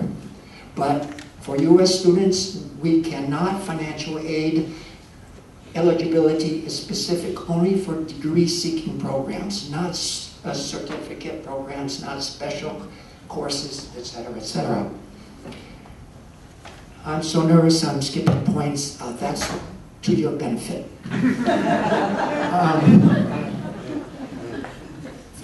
One of the most important other things that we have to stay in compliance with is consumer information. What we print in our catalog, or what we print on the website, we have to adhere to it. That becomes a compliance issue. The government expects us to fulfill, to back up what we say with our consumer information. If we say you earn this amount of credits, it takes this long, you have until this time to withdraw, you have to pay this much, etc., etc. If we don't do that, that's a compliance breach. And it's very important that we make sure what we print, that we're following that and we're not making exceptions to special groups. academic calendar, I mentioned that already a little bit. 12 credits is what we classify as full-time. We'll award a financial aid award based on a student's enrollment in 12 credits. Now, many students, as you know, earn a lot more than 12 credits in one semester. They can earn up to 18 or 22 credits in the fall or spring. That's extra. When they withdraw, drop out, they're losing that earning capacity, that earning ability for those extra 8 credits. So that's very important to remember, to advise students, if at all possible, don't withdraw. Fiduciary responsibility. It took me five minutes of practicing to be able to pronounce that. But what that means is, because we're receiving a substantial amount of money from the government for our students, we have to be responsible in not only agreeing to what they ask of us for administrative functions, but we actually follow through it, that we understand it, number one. Number two, that we have the capability, the staffing capability to support that, to make sure that we're able to do that. Individual eligibility for financial aid is based on what, and I'm almost done here, is based on expected family contribution. When a student fills out a FAFSA for federal financial aid, the government does a very thorough assessment of their capability to make a contribution towards their education. The lower the EFC, the more eligibility they have. So if they're expected to pay 0 expected family contribution, then they will receive the maximum loan availability and maximum grant availability. Attendance and participation is one of those requirements that the government sets, because, as I mentioned, they want as many people as possible to receive this financial aid, but they only want to give it to people, to students that are earning it. And if a student doesn't participate, doesn't attend, if their grades aren't sufficient, satisfactory academic progress, the government wants us to make sure that we're following those students' progress, to make sure that they're earning the financial aid. Because if they don't deserve it, the government says we shouldn't be giving it to them, because they want it back as soon as possible and they want to make it available to other people. Withdrawal policy. When a student withdraws from the university, the school has a responsibility to return funds as soon as possible back to the government, so they can make it available to other people. Joshua, before this meeting, said, Dan, make sure you talk about the 45-day regulations. There's a USDE regulation regarding R2T4. R means return, the numeral 2 means 2, Title 4, return to Title 4, which is the USDE. They stipulate that after 30 days, when a student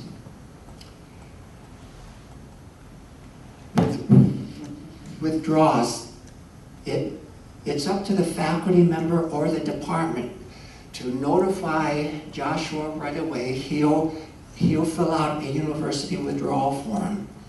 And that moment that the faculty becomes aware, not the moment that Joshua becomes aware, but the moment the faculty or academic department becomes aware that that student has withdrawn or has the intention of withdrawing, that starts the clock ticking, and we have 30 days to change his award letter, and we have 15 more days after that to return the money back to the government. Now, this is a little complicated, but it's important. If a student comes to you and says, I'm not going to take the next block, and the current block is still going on, and that student says, I have the intention of returning a block after this block that I'm taking off, then that becomes a enrollment change and not a withdrawal. That means that the registrar can change the enrollment, indicating that that student has changed his original registration. And that's kosher, that's okay. If that student does not return the following block, and he did indicate that he was coming back, and by the way, this has to be in writing because we have to show the auditors, then we consider the date of determination for the R2T4 for the withdrawal on the first day of the block that he didn't return to as he promised. And that's very important. The last thing I want to mention is when we do a calculation, I follow a formula that's on a web calculator that the USDE provides for R2T4s. And what that percentage is based on, when a student registers, I calculate what's called the attempted calendar days for that whole semester. When he withdraws, we have what's called a last day of attendance, LDA. That's the last day he attended your class. I divide the attempted calendar days into the attended days, come up with a percentage, apply that against the charges, reduce the charges based on that percentage, or that percentage becomes the charges because that's his accepted successful attended days. I go onto the website, they follow the same formula, and they tell me how much subsidized, unsubsidized, plus loan Pell and SOG that I need to return. So it's very important that we get the last day of attendance correct, and it's very important that you inform us as soon as you know that a student's withdrawing. Don't try to help him or persuade him to stay or come back, and in that process you don't tell us that he has the intention of withdrawing. That creates a very serious breach from the auditors and the USDE perspective. So that's about all I have left in me.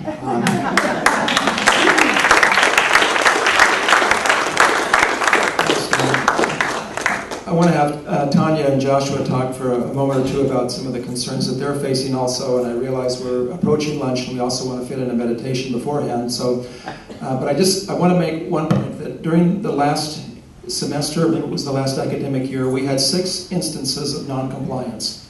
That means 6 students who withdrew from the university, but the Enrollment Center was not properly informed about it, so therefore we were not able to deliver the timely return of notification and return of that money to the federal government. That creates a finding against us. It's a very serious breach of the trust in which they give to us to administer and the fiduciary responsibility that the university has with their money. The federal auditors that are coming here now, they're choosing a few students at random. From over 500 they could choose from. 2 of the students that they've chosen at random to review are among those 6. So we're going to have to face that and see what comes out of it this week in the course of that review. It's all so easily unavoidable. It's just avoidable. I mean, we didn't have to have this happen. All it takes is just proper, timely reporting of changes in enrollment. When somebody stops attending your class, just let somebody know. That's all it really means. The other thing I wanted to mention is about a difference between on-campus and online. I mentioned a few moments ago that an on-campus student is considered officially enrolled once the window of time in which they can drop that course has passed. So that means as of Wednesday morning, they are enrolled. After that, they can withdraw and other things can happen, but they are officially enrolled. How many of you teach online courses also? Okay. Can anybody tell me what constitutes enrollment for an online student? Downloading from the website, putting homework up to the website. Active participation in the course. What about a student who sends you an email and says, I'm really happy to be in this course. I really like your first lesson on consciousness and physiology. I'm really looking forward to participating. This seems great. I've got a lot of questions and things I want to explore with you. Does that constitute enrollment? No. It doesn't, because there's no demonstrated participation in the actual requirements of the course. You know, sending an email to the faculty saying that I enjoyed your first lecture or that I'm happy to be in the course is not a requirement of the course. So the student hasn't taken any active steps towards the completion of the requirements of the course. They have to do that. It has to be demonstrated. And online programs are becoming very popular, not only here at MUM, but across the country. And they are under a very scrutinous eye by the Department of Education because there have been many instances of fraud. So this is something that we'll have to be very careful about. I should say just the two students that will be reviewed where we're in non-compliance, one is an online student, one is an on-campus student. So it affects us in both of these areas. So I want to let Tanya and Josh talk for just a moment about their areas and what they are looking for from the faculty in terms of, and also in working with you in designing an effective means of getting the information that's needed in order to fulfill our requirements to the Department of Education for timely reporting on attendance and withdrawals. Thank you. Rod and Dan kind of covered everything that I wanted to say. It's just that, so once you guys give us attendance, that's when Joshua do the withdrawal process, and we have to, within 30 days, let USDE know that this student has been withdrawn. So that it's just that emphasizing how important it is to let us know as soon as possible when somebody is not attending, even though they have not communicated. If you have tried communicating with them and they're not responding, please let us know so that we can then, you know, try to contact them from our end as well. Thank you. Thank you, everybody.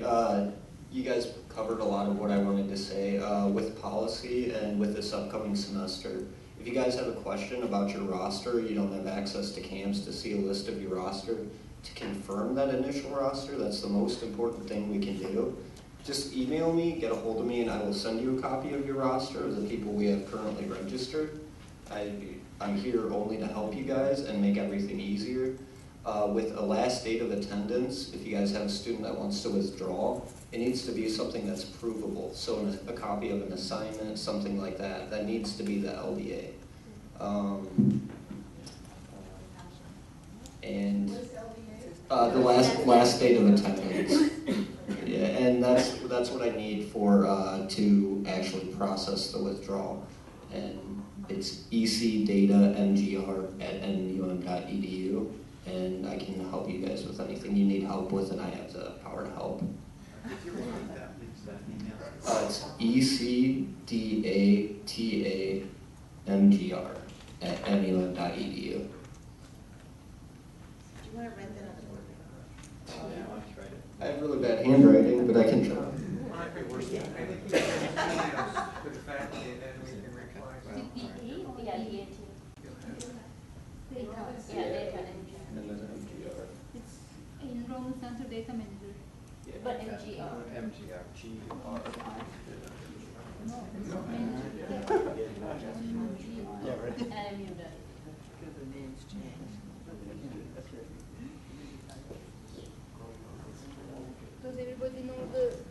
Does everybody have access to training videos for camps? Yeah, speaking of CAMs, Is Tom?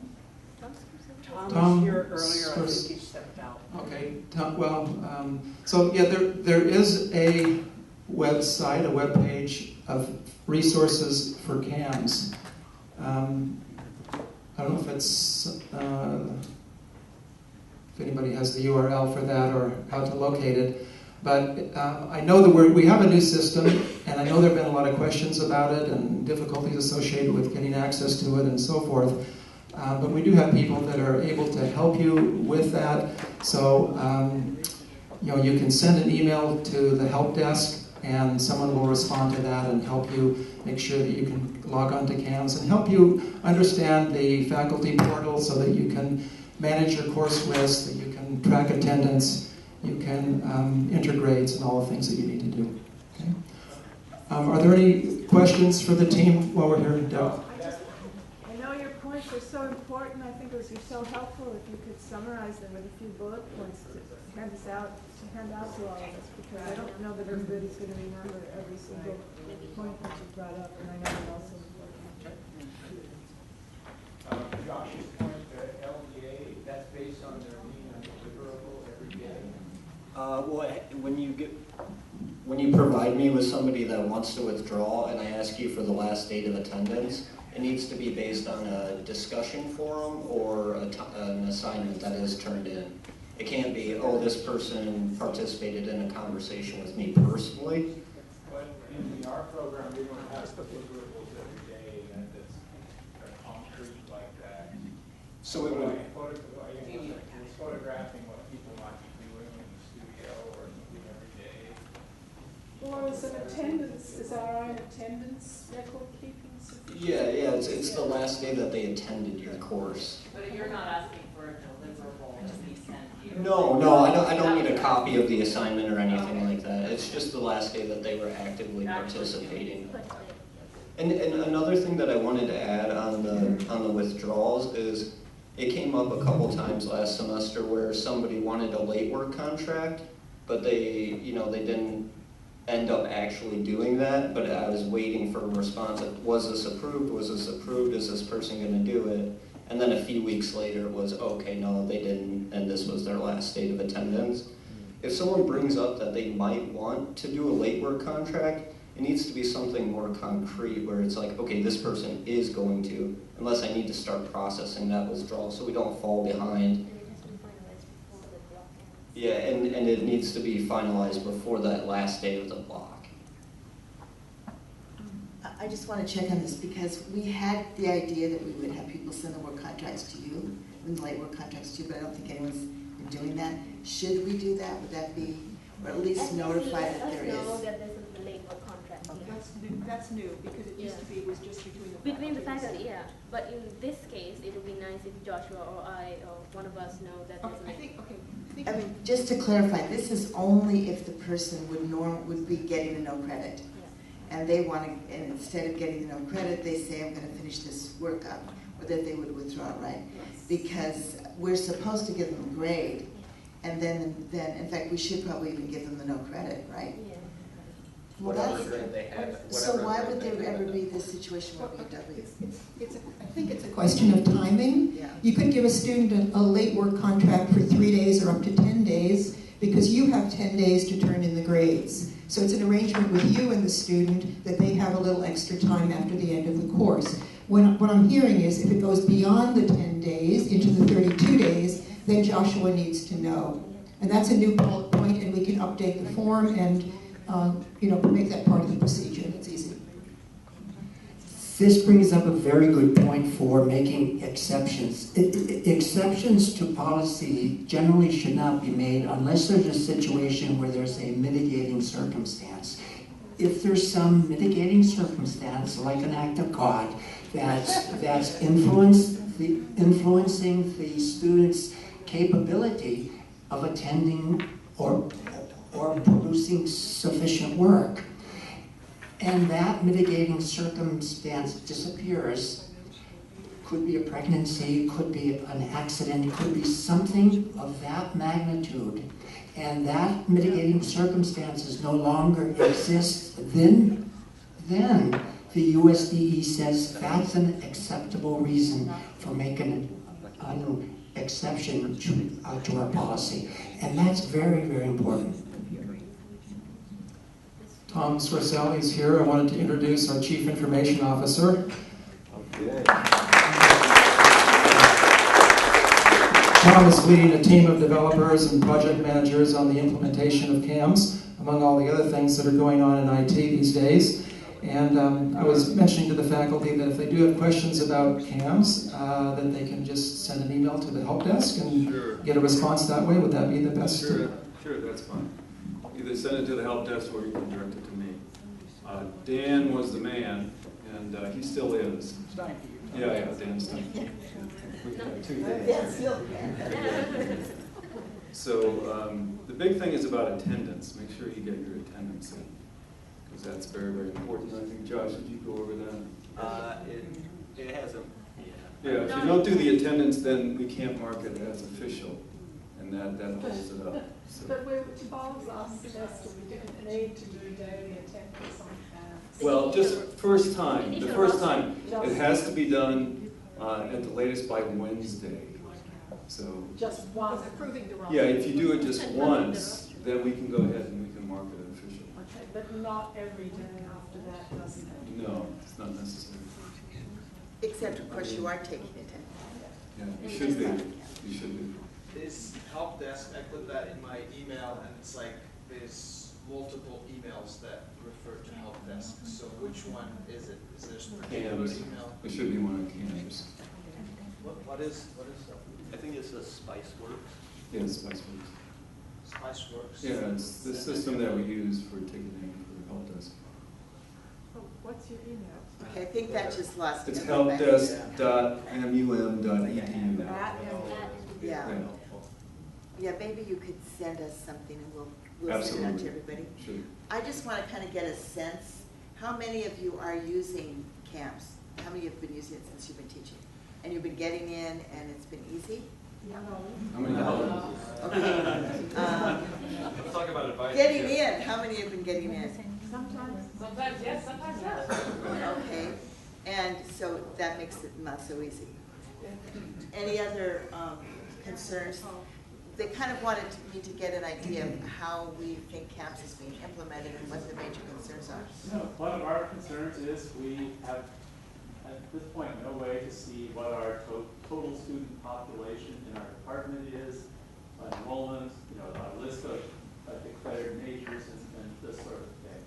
So we've been trying to find a way to do that, and Kari and I have been back and forth with Doug and others at Help Desk, and I think at this point it's going to be workaround method, which is somebody generates a report and sends it to us, which is just like the old. Yes, for the minute.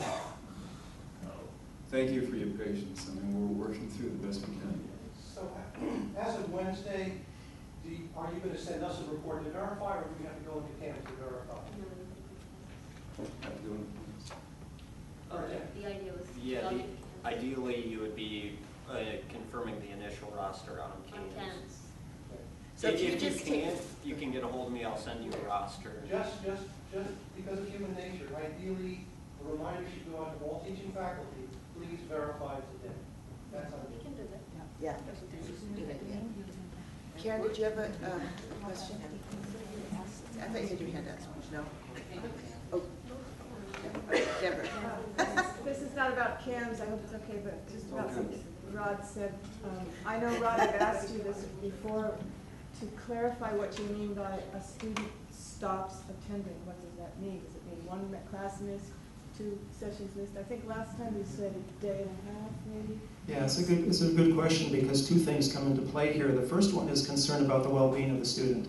So I would say if they've stopped attending, they're just not showing up to class for 2 days, and they haven't informed you that Sam's sick or something like that, then you should contact the student life department, contact MONU or anybody in student life, so they can contact the RD and we can check on them to see that they're okay.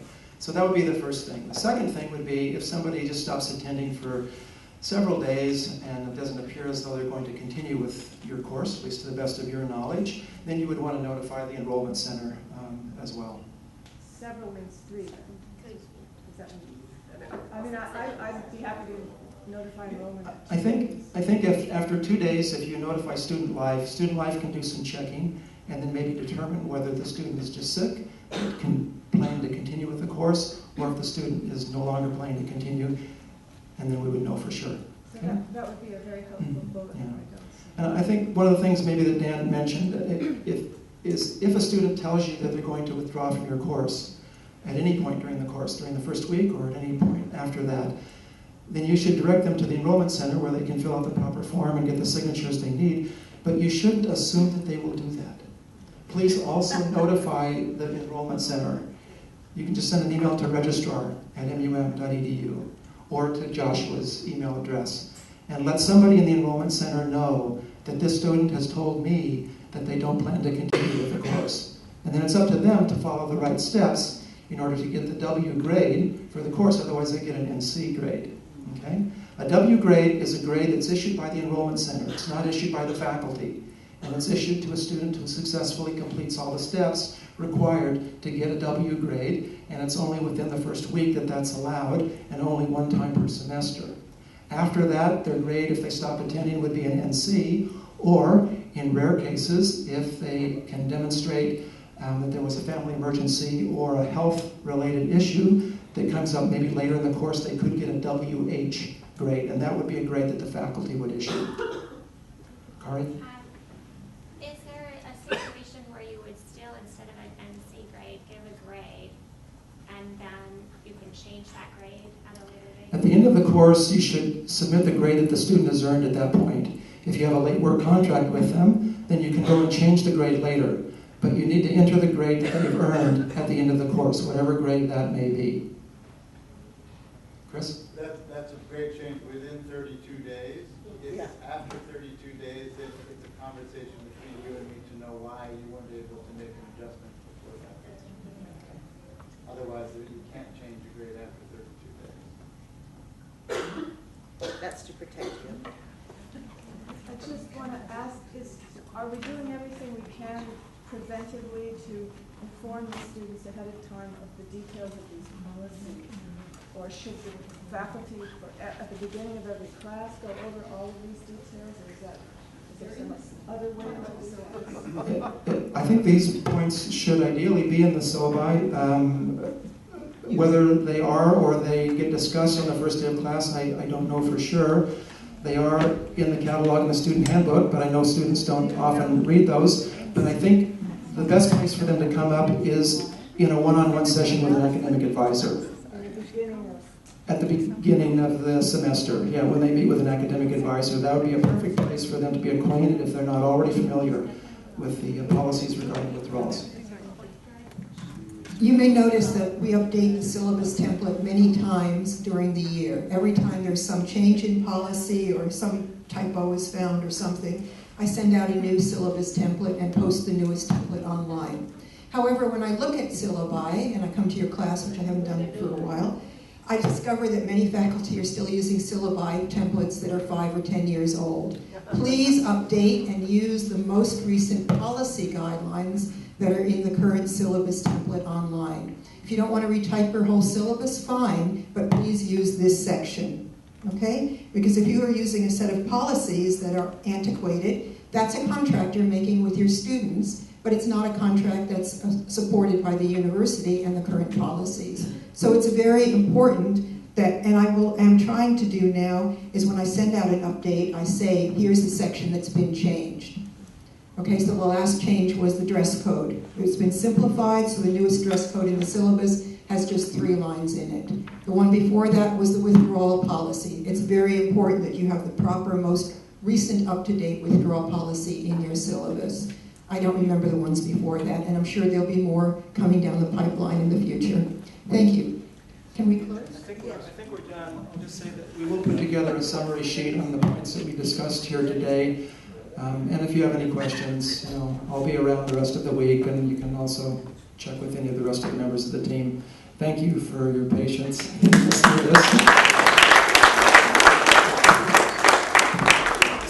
in the interest of trying to keep on schedule, we're just going to break now for lunch. And can we come back at 1 o'clock so we can keep on? So I know some people have meetings scheduled at 3, so I don't want to push it too far after 3. Okay, thank you.